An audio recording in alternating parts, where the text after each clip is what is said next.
we felt there needed to be a solution, some sort of shelter solution for people in the near term. And we also felt strongly that neighborhoods and especially faith-based communities have an important role to play in providing transitional shelter. And so we formed WeShine because we saw that there was a gap that no one was filling. And as Bev said, I personally felt a calling, feeling that I had the skills and the experience to do something about it if I would just step out and do something. There were 3 neighborhoods that joined into WeShine from the beginning. Those were Laurelhurst, Kearns neighborhood, and Sullivan's Gulch. However, our vision is to create and operate small-scale villages in neighborhoods throughout Portland. All of them to have built-in support services to link our guests to social health and housing services. All of them offering community support from neighbors and faith communities that wrap around each village, and focused on serving the most vulnerable and underserved populations of unsheltered people.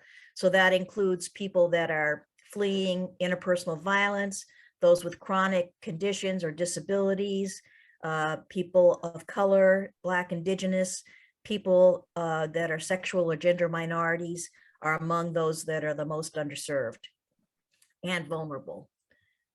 Let's see here. Why do we say small scale villages? First of all, we think the public sector can't fix the crisis by itself, and there aren't enough pieces of suitable public land, nor are they evenly distributed throughout all the neighborhoods. We think the private sector needs to be part of the solution, and that a fair share approach to locating alternative shelters on private land in diverse neighborhoods gives everybody an opportunity to contribute and share the burden in solving this crisis. Also, we believe strongly that our small micro-village concept is less triggering and offers more personalized services for people with a very complex history of trauma, and that they can fit almost anywhere, are easier to manage, and are less threatening to neighbors and more likely to engage them in a positive, proactive way. So what does a WeShine micro-village consist of? It'll normally be anywhere from 6 to 15 sleeping pods. 15 would be the maximum size we would consider building.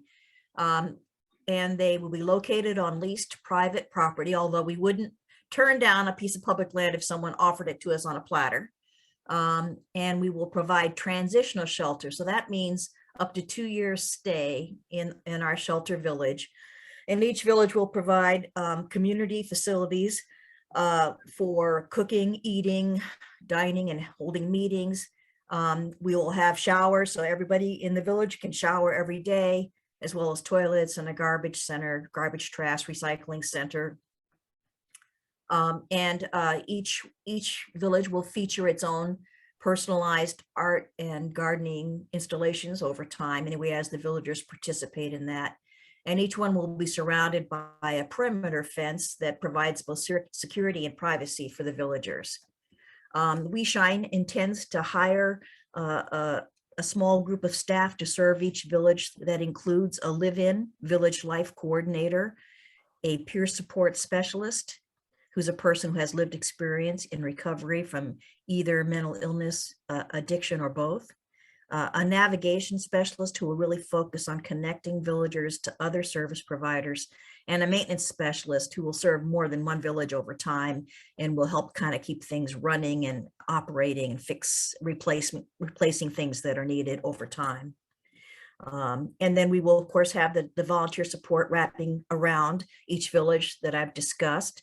And further, there'll be a third layer of relationships with other community service providers who offer more specialized or intensive services than our own WeShine staff will be able to offer, such as, intensive care coordination, or mental health or addiction treatment, or help accessing jobs and education, those kinds of things. So I mentioned the fencing already. This drawing is from a site plan from a site that we are no longer considering because the landlord wasn't able to offer us a lease. He was only offering us less than 1 year lease when it came down to it, and that was too short a time for us to really be able to build a village, operate, and we didn't want to have to move so quickly. But I already mentioned the shower unit, the hand washing station. Each little sleeping pod that we build will have light, heat, and an outlet to charge devices. If we don't hook into the sewer, we will be, putting our wastewater into a gray water tank. And if it's feasible to recycle it, we will. If not, it'll be pumped out on a couple times a week. We will offer bicycle parking, and I already mentioned the container gardens and plantings and possibly art installations. What kind of services are we going to offer? Well, we see the volunteers sort of supplementing what the WeShine staff do by offering things like communal meals, help with laundry, recreational social activities, also accompanying people to appointments, helping them fill out paperwork and keep track of their appointments, those kinds of things. Our WeShine staff will be linking the villagers to a variety of community services. We will want to be offering opportunities for villagers and neighbors to engage together in improvement, not just of the village, but of the neighborhood as a whole. We'd really like to build that sense of engagement and help villagers and neighbors get to know each other and overcome some of the myths and fears that so many people have. Each village will be a sort of self-supported self-governance model with a village council. And all the villagers will be required to attend the weekly meetings, and we will try to work out problems that arise and conflicts and concerns through the village council. Also, each villager will be required to sign a good guest agreement before they move in, which will stipulate things like no violence, no criminal behavior, treating everybody with respect and dignity and courtesy, no open use of drugs or alcohol and things like that. People will be moving in on a 30-day trial basis, and it'll be a council made up of staff and villagers who interview and review each applicant to come to the village. So what kind of locations are we looking for? Our first site that we're going to be going to is on the grounds of the United Church of Christ of the Park Rose Community UCC Church at 125th in Northeast Halsey. For future sites, and we hope to build 3 villages in 2022, we're looking for hardscape or graveled lots within the heart of residential neighborhoods, not on the freeway entrances or stuck on the fringes away from everything. We want our sites to be located on public transit if possible, and very close, very near other retail and commercial resources that can serve the villagers and be possible job locations for them. We want to have access to electricity, sewer, and water on the site. It needs to be zoned for commercial, multifamily, residential, or employment, or on a faith community owned property. That those types of zoning allow us to build as an outright use without having to go through a conditional use permitting process. But at 6,000 square feet or more, there are many parking lots and sites throughout Portland neighborhoods that are small but big enough for a village like this. If you know of anybody here, or you yourself would consider becoming a microvillage sponsor, what WeShine does is we organize and coordinate the volunteers to build the infrastructure for the microvillages. We provide supportive services for the villagers. We pay a lease payment and provide liability insurance for the property owner. As I mentioned, we'll require each guest to sign a good guest agreement before they move in, and we'll hold them accountable to those agreements. We'll coordinate with community volunteers or faith-based volunteers to support each microvillage, and we'll help them all maintain a clean, safe, and welcoming environment. Who's paying for our services? It's going to be a combination of grants, donations, and local government funding for both our capital to build the villages and ongoing operations. So we'll be holding fundraising activities and opportunities on a regular basis, but we also do expect to be getting local government funding to help support, especially the operations of our villages. And who's behind WeShine? Well, as Bev mentioned, I'm a social worker with 40 plus years of experience in program and housing development for special needs populations. And I'm working pro bono for WeShine. We have a very active, dedicated board of people from the Laurelhurst, Kearns, Buckman, and Sullivan's Gulch neighborhoods. We have a diverse board. We have several people of color on our board, several people who are sexual gender minorities, and a couple of people who have lived experience of homelessness. But together we have more than 280 years of successful experience in a variety of fields. We are looking for additional board members. We are seeking to continue to diversify our board. We have a particular need for people with expertise in areas like finance, press and social media, law. I think those are the primary areas we're looking for right now. And I think that's it. I'm going to stop sharing and open it up to your questions and comments. Oh, I wanted to show you something. If you all can see this, this is a scale model of our own design for a sleeping pod. We looked at everything that's available and that's been built in the state of Oregon, including a lot of you have probably seen the pallet houses that C3PO and Beacon Village and the Vancouver recent opening are featuring. We also heard a lot of critical remarks about the pallet houses from people who had tried to live in them. We also studied a model intensively called a Conestoga hut that was developed in Eugene and has been used successfully in many locations over 7 years. In the end, we decided on our own design because we could build it cheaper. And our own design is designed to be very easy to assemble and disassemble, so that as we lease private land and we need to move when our lease runs out, we can easily take down the sleeping pods and reassemble them in the new location and let people move right back in if they're still in our program after we move. And there was really nothing else we could find that was developed to be portable in that way. All of our sleeping pods will have a lockable front door and at least 2 windows. And a covered front porch, as you can see here. And the standard size is 8 by 8. I'll take the top off so you can see inside, which is about the same size as the pallet houses that are being put all over Portland. We have a prototype of one of these we've built, and we're just assembling the rest of the money for the materials to build the rest for our first micro village. So the lockable front door, the covered front porch, the windows, it's very, very well insulated. So it will be very low cost to heat in the winter. And as I mentioned, it will have a heater, a light, and an electrical outlet in it. And we hope to have the villagers and volunteers build some fold down tables or desks for the interior, and possibly some other tables for the front porch. Or plant containers and window boxes and things like that over time. So I'll stop and let you all ask questions. Yes, I can see a hand raised. Yeah. Sanitary, is it a public outhouse? Is it a Portland? Yeah, there'll be portable toilets that'll get pumped out a couple times a week.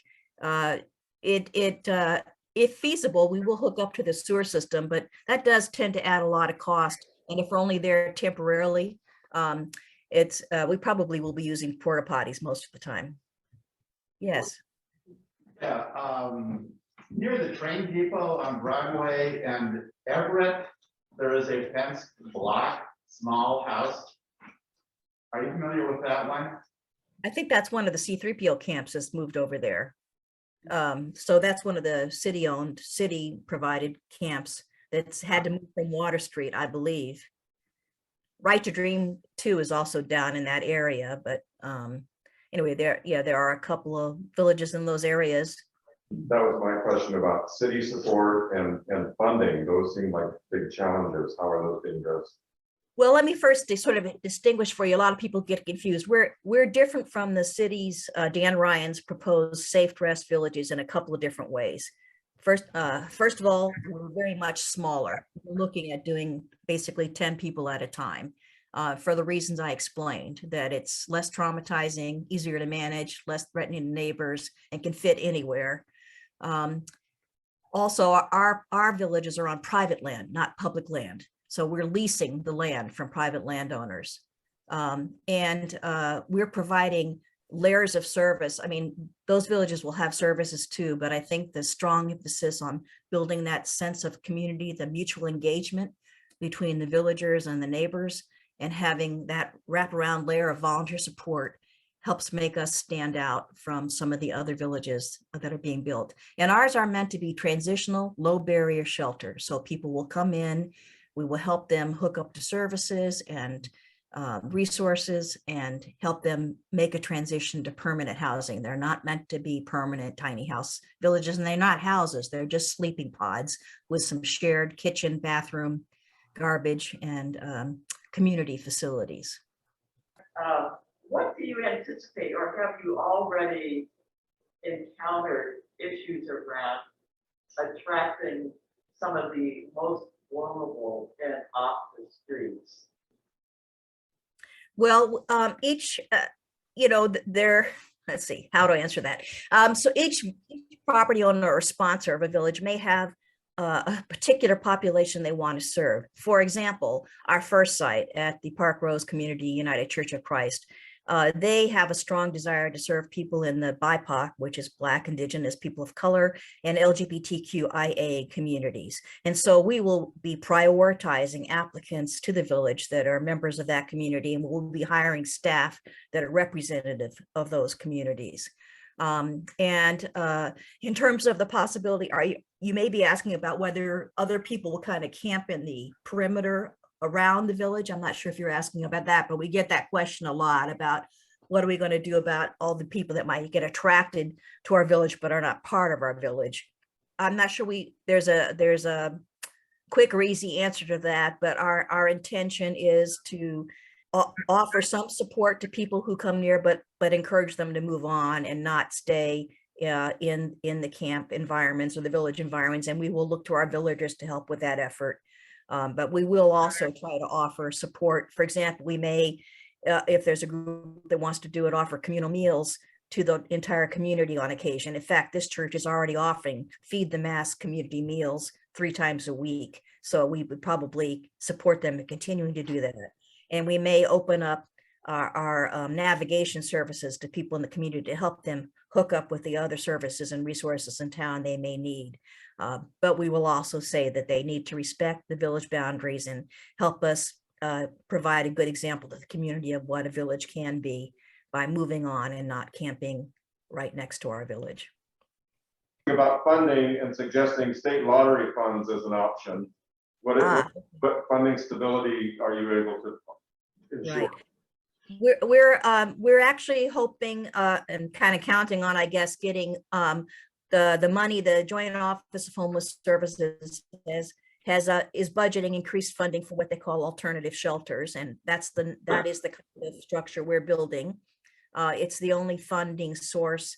I believe it's part of the supportive housing services bond that voters passed last year, and that'll be providing that money. And that's where we expect to get our local government support.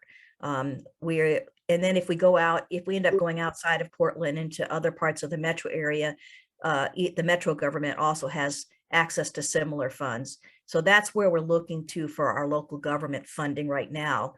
And then in addition, we'll supplement it with fundraising, donation kinds of things. Grants from foundations. Yeah. I was curious about your policy on pets. So many of the homeless don't want to leave without their pets. Right. Yeah, we will be a low barrier shelter, and we will allow pets, although we will screen the pets because we don't want aggressive dogs, for example. So that we would screen the pets to be sure that they were not aggressive, and we will probably set limits. I don't imagine in a 10-person village that we're going to allow 10 pets. That would be kind of out of control pretty quickly, but we will maybe on a first come first serve basis. We haven't quite figured out a policy on that yet, but we'll screen the pets, and the first 5 that are suitable will allow, or something like that, but probably not 10 pets in a 10-person village. Yes. What about couples? Well, our pods, we have two sizes of pods. The one I showed you is 8 by 8. We also plan to put at least two 8 by 12 pods in each village. And those are intended to serve either couples or persons with mobility limitations who need ADA access. Two people can squeeze into an 8 by 8 pod. They do it elsewhere. It's not very comfortable, but yes, we will accept couples. We hope, but from the data that we've looked into, it seems that the majority of the population we want to serve are single adults who have been underserved. And so that's really what we've designed the village for. Who will be building the pods? We have a group of volunteers. In fact, we just had an information session with them this week. And we have found a great group of folks with good building experience who really know what they're doing. And we have 2 retired architects working with us, a couple of civil engineers. We are looking for someone who actually has an active construction business and license to work with us, because that will help mitigate the risk and make our insurers a lot more comfortable with us in terms of supervising the volunteer builders. We met last week with the Union Carpenter Group, and we may be working with a group of Black and female apprentices who may help us build our jigs.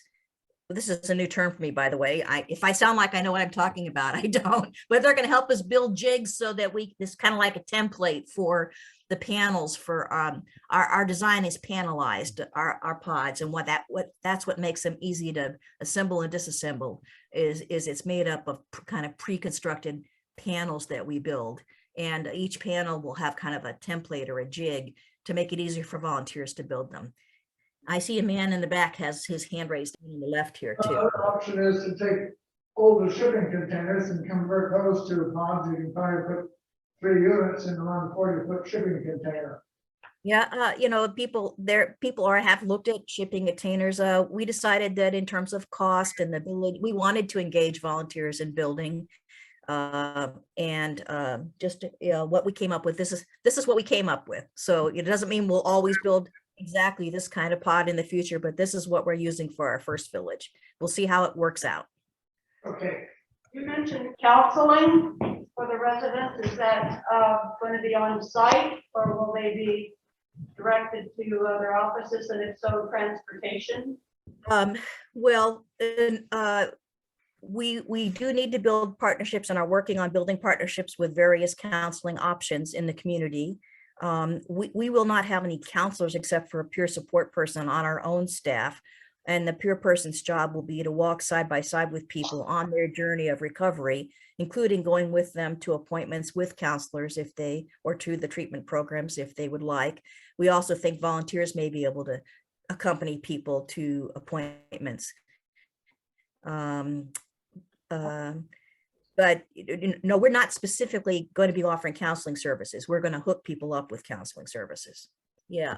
In terms of how are people going to apply and how are we going to inform them, we'll be reaching out to all the service providers in the community, particularly those who serve the BIPOC or the sexual and gender minority community, since that's who we're prioritizing for this first village, to let them know of the opportunity.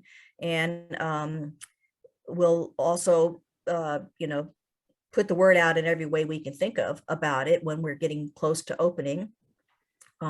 We will both have volunteers or staff present to sort of talk to interested applicants and take applications at the site. And then we may go and do talks about our new village at various places to make it more accessible to people who might have trouble getting out to our site to apply. So we'll use every tool in the book known to try to get a wide array of people an opportunity to apply to the village. You mentioned they were well insulated to make it easy to heat. Is cooling an issue in summer, or do people just stay outside or keep windows open? Yeah, we are concerned about cooling. That's a great question. Of course, insulation does help keep things a little cooler, and with the outlet, they would be able to, say, put a small fan in their units. But our community building, we hope that the community building we have will also offer air conditioning. And there's also the possibility of putting up a canopy and kind of building a swamp cooler type solution on site. That'll be sort of indoor, outdoor. We will attempt to address the cooling needs. I'm not quite sure exactly how we're going to solve that yet, but we're working on a couple of thoughts on that. And let's see, so here's another question in the chat. It says, what about someone who's on the street they have no car and just camp there endlessly? Well, they'll be welcome to apply. How can I say that's who we want to serve? So, you know, people will need to agree to some standards of accountability and behavior to move in. So we won't be able to serve everyone. But we will give people the chance to apply, and if they're willing to sign a good guest agreement and keep their belongings within the four walls of their little pod and attend the village council meeting, then they'll have a chance to move in, with us prioritizing serving BIPOC and sexual and gender minorities. Yes. Are there any cities that are doing this project right as a model? Well, I've really been impressed with the community support solutions in Eugene. They're the ones that designed the Conestoga huts, which we almost picked as our type of pod. The only criticism we had of them was that they're a little hard to build because they're shaped with a curved shape like a covered wagon. And our architects that were consulting with us just felt that they could come up with something with all the same good features, but be much easier to build for volunteers. So that's why ours is a little rectangle instead. But the way they've been doing this program in Eugene for 7 years, they've got a lot of local support. They've spread out to other states. And I learned a lot from talking to them and visiting their site, and really think it's a great model. But there's some good ones here in town too. Kenton's Women's Village, St. John's Village are similar to what we're offering. I think they're both a little bit more heavily what they call a case management model than ours. Ours is going to emphasize self-governing more than those two villages. So those are the major differences. They're a little bit bigger too. Most of them, including the ones in Eugene, are going a bit bigger in size. Ours are smaller, I think, again, with the idea of integrating into the heart of neighborhoods across Portland. Is there a level at which you have cooperation and coordination between these different mutual endeavors? Well, we're looking at starting a consortium up, and we've been talking a lot about it, of all the small village providers to just kind of work together, because the way the funding works, it tends to set you up as competitors. And instead of being able to learn from each other, you feel like you're competing with each other for scarce dollars. So I would really like to see us, and I know there's other people have expressed interest. It just takes time and effort. I mean, these things don't happen just by themselves. So we are looking at trying to set up forming a consortium and setting up some meetings starting this spring. Yeah, would like to see that happen. You may have thought of this already, but they're tiny houses. And in a big wind, what's going to keep them from blowing away? Well, we'll be tested. I know when I talked to the folks down at C3PO when they are at the waterfront, before they got those pallet houses, they lost all their tents the first summer in a big blow.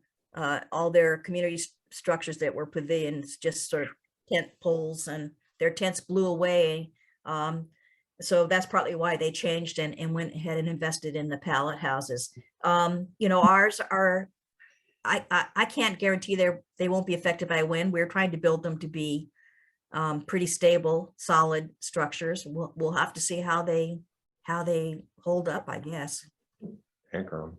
So Dan, if we invited you back in a year to tell us how things went, where do you envision yourself being, say, 1 year from today? Well, I hope in a year that there'll be 3 of our villages at least around town in different neighborhoods.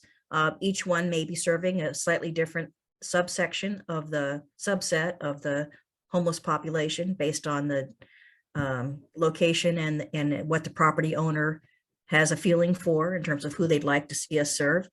Those 3 will have strong community and faith-based communities surrounding each one of them, and they'll exchange information. We'll form a chapter council, and each village will have a chapter of volunteers that will get together a couple times a year to exchange ideas and work together.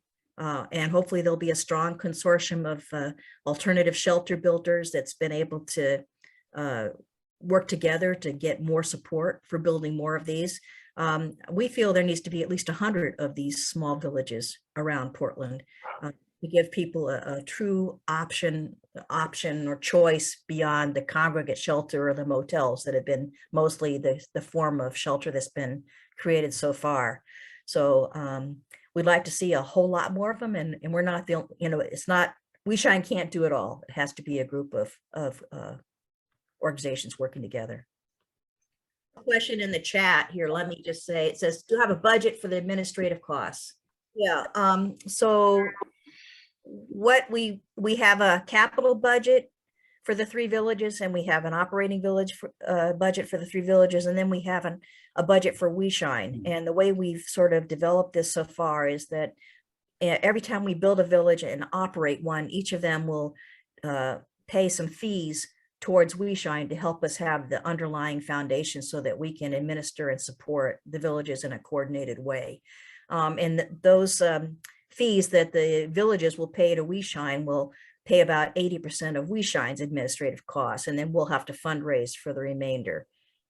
But the operating budget for each village includes the staffing and supplies and that kind of thing, but there'll be some other foundational administrative costs that will be in the WeShine administrative budget that are not part of the village budget. I think that might answer that question. I hope that does. Yeah, I urge everybody to go to the website, the WeShine website. There's all kinds of great stuff on there. So that is www.WeShinePDX.org. I'd love to come back and tell you what we've achieved in a year. That would be really fun. Okay. Thank you Thank so much.